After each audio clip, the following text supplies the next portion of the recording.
Hello students, कैसे हैं आप सब लोग। उम्मीद करती हूँ सब अच्छे होंगे और स्वस्थ होंगे। मैं Meena Rana ICT virtual class में आपका स्वागत करती हूँ। स्टूडेंट्स, हम पढ़ रहे हैं क्लास 11 की मैथ और आज हम नया चैप्टर शुरू कर रहे हैं। चैप्टर का नाम है बाइनोमियल थ्योरम। हिंदी में आप इन्हें द्विपद परिमेय कहें। अब ये बाइनोमियल थ्योरम, इससे पहले आपने परम्यूटेशन एंड कॉम्बिनेशन पढ़ा है। परम्यूटेशन एंड कॉम्बिनेशन का प्रयोग भी आप इस चैप्टर में करोगे, इसलिए पहले आपको परम्यूटेशन एंड कॉम्बिनेशन का ही हम यहाँ पर प्रयोग करेंगे बाइनोमियल थ्योरम में। तो बाइनोमियल थ्योरम और द्विपद प्रमेय, इसे क्यों जो है यहाँ पर इसकी आवश्यकता पड़ी, थ्योरम हमें क्यों यहाँ पर बनाना पड़ा। तो देखिए, द्विपद का मतलब होता है जहां पर दो पद होते हैं। द्विपद का मतलब होता है जहां पर दो पद होते, दो, ठीक है। द्विपद, तो दो पद कैसे हैं, जैसे आपके पास a धन b, ठीक है। अब आपने छोटी क्लास में पढ़ा है a प्लस बी की जो पावर है वो 0 हो जाए तो बेटा इसका मान कितना हो जाता है, 1 हो जाता है। ऐसे ही आपने यदि a प्लस बी की पावर 1 हो जाए तो बेटा ये आपके पास क्या आ जाता है, a प्लस बी आ जाता है। इसी तरह से आपने पढ़ा है a प्लस बी स्क्वायर भी आपने पढ़ा है, ठीक है।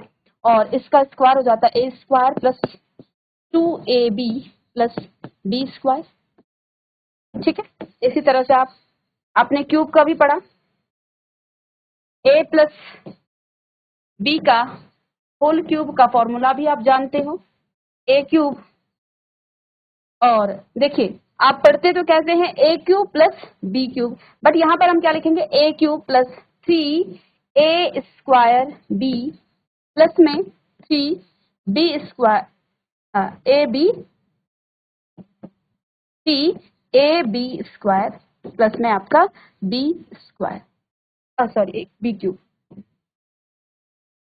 ठीक है। यहाँ तक तो सभी बच्चों ने क्लास 8-9 में पढ़ा है, ठीक है।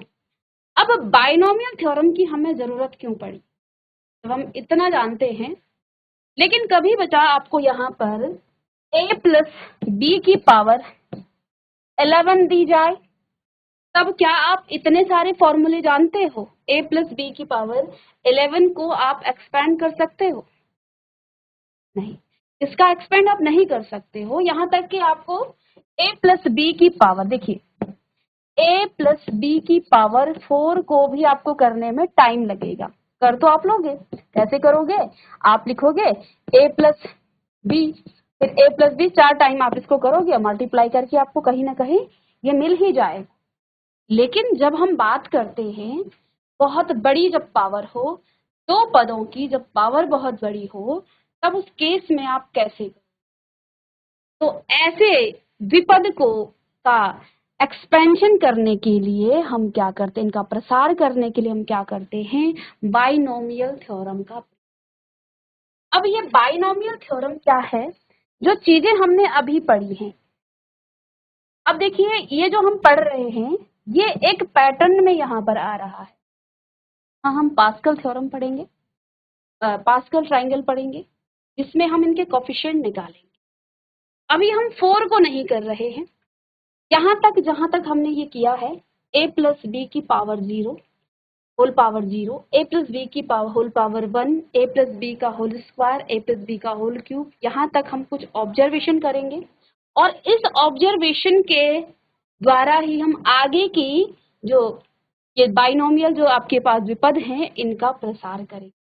तो देखिए यहाँ पर क्या हुआ है, जब हमने a प्लस बी की पावर 0 की, पावर कितनी है 0, पद कितने आए 1।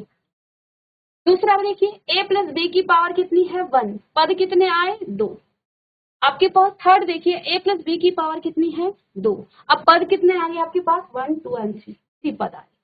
फिर देखिए a प्लस बी की पावर 3, 1 2 3 4, यानी कि जितनी पावर होती है आपका, जब आप उसका क्या करेंगे एक्सपेंड करेंगे, तो आपको उससे एक अधिक क्या मिलेंगे, पद मिलेंगे, एक अधिक आप उससे पद मिलेंगे।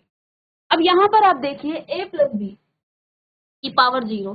तो आप किसी की भी पावर 0 लेते हो हमेशा 1 के इक्वल आता है, ये आप लोग भी जानते हो। ठीक है, एक हम लिख लेते हैं यहाँ पर a प्लस बी की पावर a प्लस बी की पावर 4 को हम लिख लेते हैं, होल पावर 4 को। ये आपके पास आ जाता है a की पावर 4 प्लस में 4a स्क्वायर b प्लस में a क्यूब b है यहाँ पर, a क्यूब b प्लस में 4a square b square a square b square. अच्छा, यहाँ पर 4 की जगह आपका 6 आ जाएगा, आप इसे कर लीजिएगा। ठीक है, 6a square b square plus में 4ab क्यूब और लास्ट में आपके पास आ जाता है b raise to the power 4। क्योंकि ऑब्जर्वेशन जब आप करोगे ना तो सारी चीजें यहाँ पर आपको दिखने को मिलेंगी। तो चलिए यहाँ पर आप क्या देखते हैं कि जब आप a प्लस बी की पावर 0 का प्रसार करते हो, इसको आप एक्सपेंड करते हो, तो आपके पास एक पद आया। जब पावर 1 थी तो पद 1 आया, 0 थी तो पद 1 आया। यानी कि यहाँ पर आपके कितने पद आए? 0 प्लस 1। पावर में आपने 1 जोड़ा तो 1 पद आपको मिला। एक यहाँ पर पावर है तो कितने पद आए? 2। तो 1 प्लस 2 यहाँ पर आपके कितने आ गए हैं? 2 यहाँ पर पद आए। यानी कि जितनी पावर थी उससे एक अधिक आपको पद मिला। फिर आप देखिए a प्लस बी की पावर 2, यहाँ पर आपके पास पावर 2 है, पद कितने हैं? 3 पद हैं। फिर a प्लस बी की पावर होल पावर 3, तो 1 2 3 4, तो 4 आपको पद मिले। यानी कि आप 4 में भी देखिए 4 पावर है, 1 2 3 4 5, सॉरी 1 2 3 4 5, तो 4 पावर है तो कितने पद आए टोटल? 5 पद। यहाँ पर 3 पावर है तो 4 पद, 2 पावर है तो 3 पद, आपके 1 पावर है तो 2 पद आए और 0 पावर है तो 1 पद आए। तो एक चीज तो हमने यहाँ पर, यानी कि अगर हम a प्लस बी की पावर a प्लस बी की पावर 5 लें तो इतना तो क्लियर हो गया कि 1 2 3 4 5 एंड 6 यहाँ पर आपकी जो है पद आने वाले हैं, टर्म्स यहाँ पर आपकी 6 आने वाले हैं। क्योंकि ये जो है एक पैटर्न में चल रहा है, ये एक पैटर्न में चल रहा है। तो 6 तो यहाँ पर आपके टर्म्स आने वाले हैं, पद आने वाले हैं, जब a की पावर हम क्या करते हैं? 5 करते हैं। और यही प्रोसेस आपका 6 में भी होगा। जब हम 6 लेंगे पावर तो आपके पद कितने आएंगे? टर्म्स कितनी आएंगी? आपके 7 आएंगी। 6 लेंगे तो 7 आएंगे, 7 लेंगे तो 8 टर्म्स आएंगे। तो पहले हम 5 के लिए यहाँ पर कर लेते हैं। तो देखिए अब इसके बाद हम दूसरा ऑब्जर्वेशन देखते हैं कि अब देखो इसमें तो आपके पास कोई पद है नहीं। देखिए a की पावर 1 में भी a और b आए, एक ही आपके पद है। यहाँ पर देखिए a प्लस बी की होल पावर आपके पास 2 है। तो सबसे पहले हमने क्या किया? a की पावर को 2 ले लिया। ध्यान देना है a की पावर, क्योंकि इन्हीं ऑब्जर्वेशन से हम आगे इस थ्योरम को बना पाएंगे। ठीक है, तो यहाँ पावर कितनी आई? a की पावर 2 आई। अब यहाँ b की कोई पावर नहीं है, दैट मीन्स कि b की पावर यहाँ पर कहीं ना कहीं 0 होगी। जब b की पावर 0 होगी तो 1 आया होगा, क्योंकि किसी भी आप वेरिएबल की पावर 0 ले लें तो आपको 1 मिलेगा। तो यानी कि यहाँ पर कहीं ना कहीं b की पावर क्या होगी? 0 होगी, है ना। तो a की पावर 2 आई, b की पावर 0 हुई। फिर आप देखिए अभी हमें कोफिशिएंट नहीं देखना है। फिर देखिए a की पावर यहाँ पर 2 थी, अब 1 हो गई। यहाँ पर a की पावर 2 थी, अब 1 हो गई। अब b की पावर यहाँ 0 थी तो b की पावर क्या हो रही? कहीं ना कहीं इंक्रीज हो रही है। फिर देखिए यहाँ पर a की पावर 0 हो गई, ये a की पावर 1 थी, यहाँ आके 0 हो गई। तो यानी कि यहाँ से हमने एक चीज देखी कि a की पावर तो डिक्रीज हो रही है लेकिन b की पावर इंक्रीज हो रही है। फिर यहाँ पर भी देखते हैं a की पावर, देखिए a प्लस बी का होल क्यूब a क्यूब, यानी कि यहाँ पर b की पावर क्या होगी? 0 होगी। a b का टर्म नहीं है यानी कि 0 होगी। तो यहाँ पर आप ऐसा भी तो लिख सकते हो a क्यूब b की पावर 0 लिख सकते हैं। इसका मतलब भी यही है a क्यूब, क्योंकि b की पावर 0 का मतलब 1 हो जाएगा, यानी कि वो a क्यूब ही हमें मिलेगा। ठीक है, फिर देखिए ए की पावर यहाँ 3 थी, यहाँ पे 2 हो गई, यहाँ पर आपकी 1 हो गई, ए की पावर 2 ये 1 हो गई, और यहाँ पर कहीं ना कहीं आपकी ए की पावर 0 हो गई। यानी कि एक निश्चित क्रम में ये चल रहा है। ए क्यूब प्लस 3 ए की पावर अब डिक्रीज हुई है, कम हुई है, और बी की पावर यहाँ पर बढ़ी है, 0 थी अब बी 1 हो गया। फिर प्लस ए आपका 2 था, अब 1 हो गई पावर, बी की पावर आपकी 2 हो गई यहाँ से, ठीक है। अब यहाँ पर लास्ट में देखिए बी की पावर 3 हो गई और ए की पावर आपकी 0 हो गई। तो ये जो टर्म्स है ये वही तो है, सेम, बस हमने क्या किया, जहां पर आपका बी लिखा नहीं है टर्म्स को हमने यहाँ पर पावर 0 में कर दिया, इसका मतलब भी वही है। कहने का मतलब यहाँ पर भी एक बार देख लेते हैं, a प्लस बी की पावर 4, तो पहले आएगा a की पावर 4, यानी कि यहाँ b की पावर 0 होगी।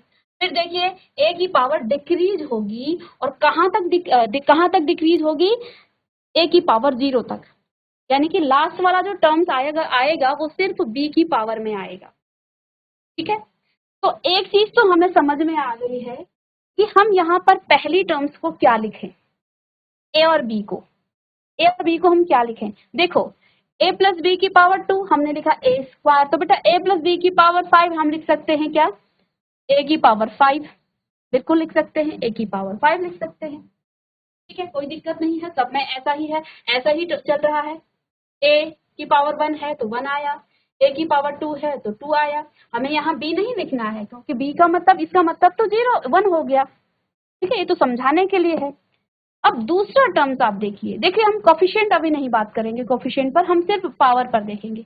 अगली बार क्या हो रहा है, a की पावर क्या हो रही है, a की पावर डिक्रीज हो रही है, दैट मीन्स a की पावर 4 यहाँ पर आएगा, ऐसा ही आएगा, और b की पावर अब 1 आ जाएगी क्योंकि यहाँ पर तो 0 होगी, ठीक है। अब यहाँ पर देखिए a की पावर फिर से आपकी डिक्रीज होगी और b की पावर आपकी इंक्रीज होगी, की डिक्रीज और बी की इंक्रीज होगी, ए की पावर घटेगी और दूसरे की पावर बढ़ेगी, ए की पावर फिर ए स्क्वायर हो जाएगा, बी की पावर क्यूब में आएगा, फिर ए और बी की पावर 4 हो जाएगी। अब यहाँ पर ए की पावर 0 का मतलब 1 हो जाता है और बी की पावर बेटा यहाँ पर 5। तो दो ऑब्जर्वेशन हमने किया, लास्ट में आपकी देखो जो भी पावर है शुरुआत हो रही है उस पावर की ए की पावर से और खत्म हो रहा है बी की पावर, और जो होल पावर है उसी से खत्म हो रही। तो ये चीजें हमने यहाँ पर ऑब्जर्व कर ली, ठीक है, ये चीजें हमने यहाँ पर ऑब्जर्व की, ठीक है। ऐसे ही देखिए अभी हम कोफिशिएंट को अभी इसके बाद निकालेंगे, a प्लस बी की पावर 6 को भी आप ऐसे ही एक्सपेंड कर सकते हो, उसका प्रसार भी कर सकते हो। हम जानते हैं यहाँ पर 7 आपकी टर्म्स आएंगी, तो सबसे पहले a की पावर तो आपके पास 6 आएगा, सेकंड में a की पावर आपके पास क्या आएगा 5 आएगा, और b और प्लस में कोफिशिएंट भी आने वाला है ना इनके आगे से, तो a की पावर 4 और b की पावर 2, फिर plus a cube b cube, अभी इनके आगे से बेटा आपके कोफिशिएंट भी आएंगे तो हमें थोड़ा सा स्पेस भी रखना है ताकि हम यहाँ पर कोफिशिएंट भी लिख पाए। फिर प्लस में बेटा आपके पास क्या आएगा a की स्क्वायर और b की पावर 4, ठीक है, फिर प्लस में a और b की पावर 5, ठीक है, यहाँ पर कोफिशिएंट लिखेंगे, और प्लस में आपके पास क्या आएगा क्या b की पावर 6। तो इस तरह से हम जो है इन वेरिएबल को तो हम इस तरह से लिख सकते हैं, दोनों पदों को हम इस तरह, ठीक है, ऐसे हम लिख सकते हैं। अब हम बात करेंगे कि इनके जो कोफिशिएंट हैं वो कैसे आए, और एक चीज इसमें और हमें ऑब्जर्व करनी है। देखिए यहाँ पर तो आपके पास 2 पद हैं, हर पद में हर टर्म्स में उतनी ही, यानी a प्लस बी का a की पावर वह जो b की पावर है उन दोनों का जो सम होगा वो हमेशा, देखिए a प्लस बी a की पावर 3, तो देखो हमेशा हर टर्म्स में a और b की पावर मिलाकर उतनी ही पावर रहेगी, जैसे a की पावर 2 है b की पावर 1 है, तो 2 प्लस 1 3, 1 प्लस 2 3, b की पावर 3 तो 3 ही आई, a की पावर 4 पहली टर्म से 4 पावर है, a की पावर 3, b की पावर 1, 3 + 1 4, 2 + 2 4, 1 + 3 4 और b की पावर 4। तो देखिए हर टर्म्स में आप चाहे a की पावर पूरी लें, चाहे आप दोनों को ऐड करें, हमेशा ही पावर वही आएगी, यानी कि 4 पावर है तो हर टर्म्स में आपकी पावर जो है हमेशा सेम आपको दिख रही है दोनों a और b को जोड़ने के बाद। देखिए a + b की पावर 5 है तो फर्स्ट टर्म में आपके पास a की पावर 5 है, a की पावर 4 इंटू b, 4 + 1 5, 3 + 2 5, 2 + 3 5, 1 + 4 5 और b की पावर 5। हमेशा ही पावर आपकी उतनी ही आनी चाहिए। तो ये भी हमें एक ऑब्जर्वेशन करना है यहाँ पर। और साथ में देखिए ये भी ऑब्जर्व करना है, a की पावर 6, ठीक है 6 पावर थी, a की पावर 5 और b की पावर 1, तो 5 + 1 6, 4 + 2 6, 3 + 3 6। अब देखिए हमने ये जानकर तो यहाँ पर नहीं लिखा कि पावर हमें सेम लिखनी है, हमने तो उस पैटर्न से क्वेश्चन को किया है, जिस पैटर्न से ये किए जा रहे हैं, जिस पैटर्न में हमें ये दिखे हमने उसी पैटर्न में लिखा, लेकिन चीजें तो वही आ रही हैं।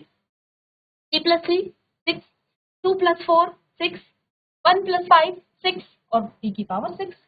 तो पावर हमेशा हर टर्म्स में जो होल पावर होगी, बाइनोमियल जो आपके पास द्विपद होगा उसकी जो पावर होगी हर टर्म्स की पावर सेम होगी, ठीक है।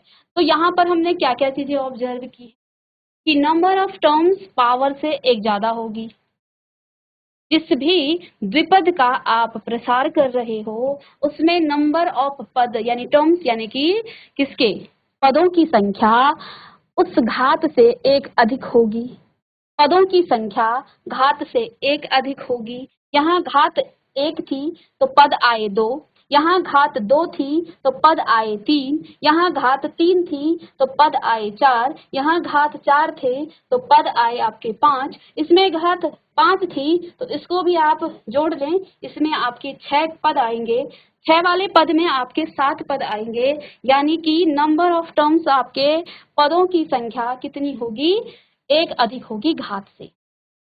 दूसरी चीज, तीसरी चीज हमने यहाँ पर ऑब्जर्व किया कि a की जो पावर है वो क्या होगी, वो डिक्रीज होगी, a की पावर कम होगी और कहाँ तक होगी, जब तक कि b की पावर ना आए। शुरुआत उसी घात से a की पावर हम उसी घात से करेंगे जो आपके पास थी और खत्म आप b की पावर वही घात आ रही है। सब में देखिए घात 1 है, a की पावर 1 और यहाँ पर भी 1, खत्म हो गया। a की पावर 2 और b की पावर 2, ठीक है 2 की घात b की घात 2, तो खत्म आपका यहाँ से हो रहा है a³ और लास्ट में आपके पास क्या आया b³। ये तो मैंने जस्ट आपको समझाने के लिए कहा कि पावर इंक्रीज डिक्रीज, क्योंकि आप कहेंगे कि आपने कहा कि पावर इंक्रीज हो रही है b की, तो यहाँ पर तो b है ही नहीं, इसके लिए मैंने आपको समझाने के लिए कहा कि इसमें b नहीं है, आप b की पावर 0 कीजिएगा तो वहां पर आपको 1 ही मिलेगा, तो वो आएगा आपका a² a³, a की पावर 4, a की पावर 5, a की पावर 6, ऐसे ही आपको ये मिलेगी, ठीक है। तो ये आपका एक ऑब्जर्व है, सारी चीजें हमने ऑब्जर्व कर ली है। अब एक चीज अगर हमें आ जाए तो फिर हम किसी भी पद का क्या कर सकते हैं, प्रचार कर सकते हैं, कोई भी पावर आप दे दो। अब ये जो आपके कोफिशिएंट हैं ये आपके आए कैसे, पहले आप इसे नोट कीजिएगा। चलिए अब हम बात करेंगे कोफिशिएंट की।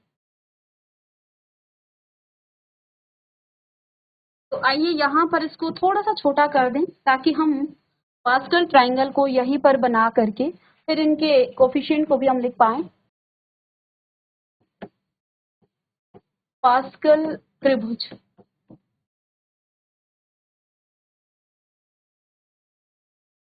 पास्कल त्रिभुज। अब देखिए हम इन्हीं पदों से लेते हैं, एक तरफ हम ले लेते हैं इंडेक्स या इनकी जो पावर है और दूसरी तरफ हम कोफिशिएंट की बात करते हैं।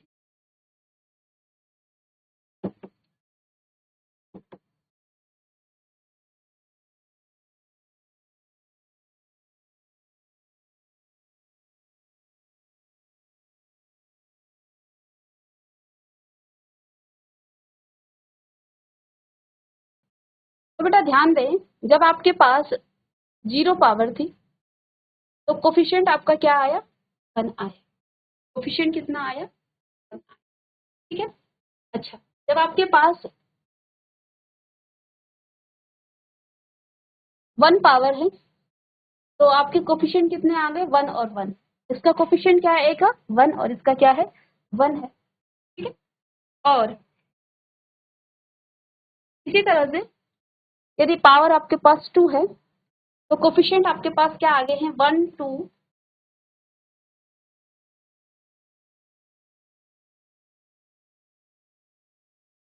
अगेन पावर 3 है तो फिर कोफिशिएंट क्या आगे बेटा आपके पास, 1 3 3 एंड अगेन 1।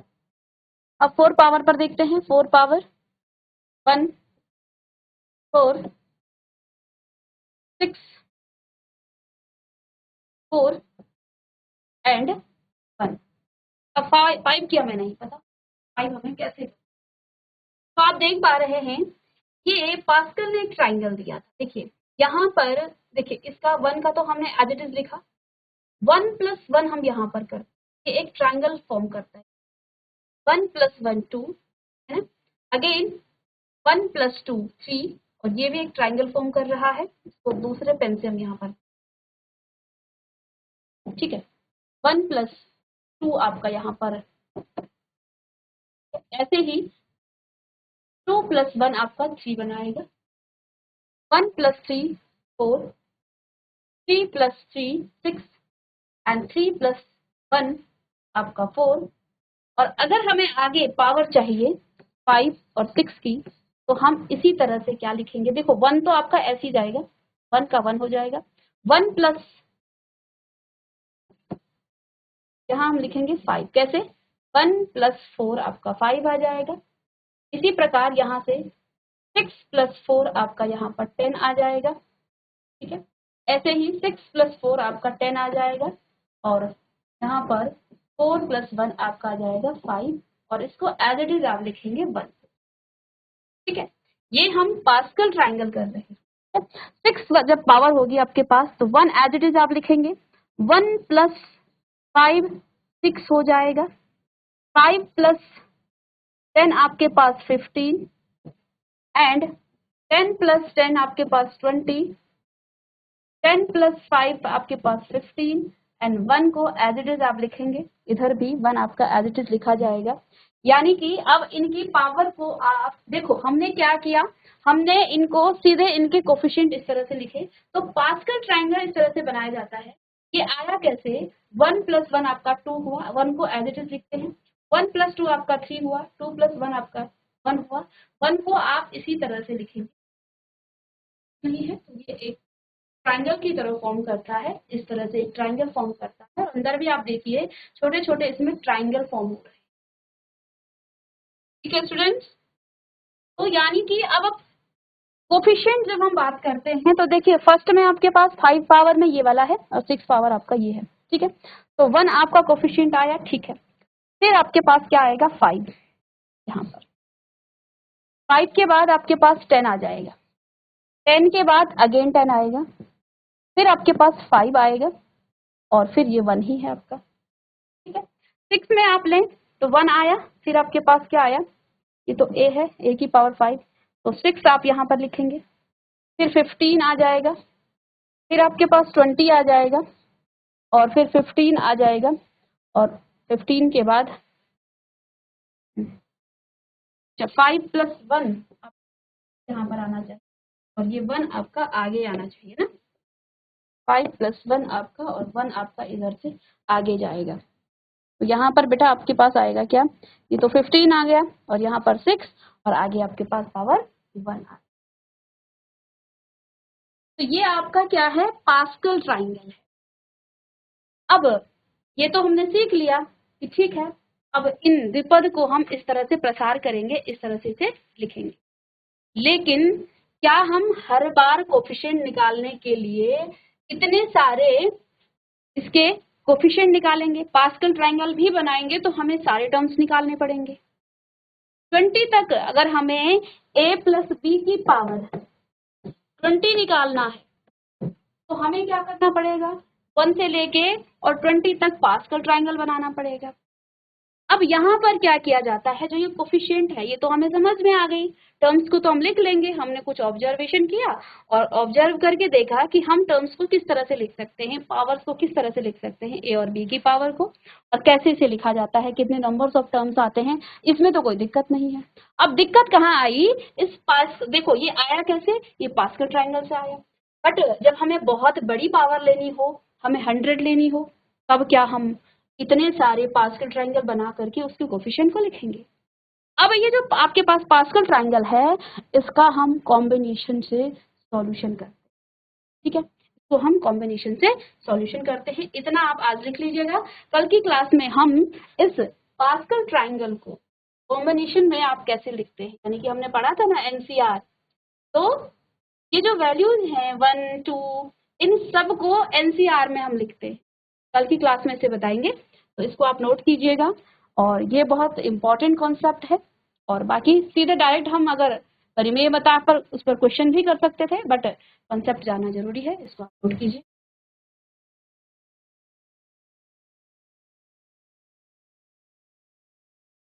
तो स्टूडेंट्स मिलते हैं नेक्स्ट लेक्चर में, तब तक के लिए thank you and have a nice day.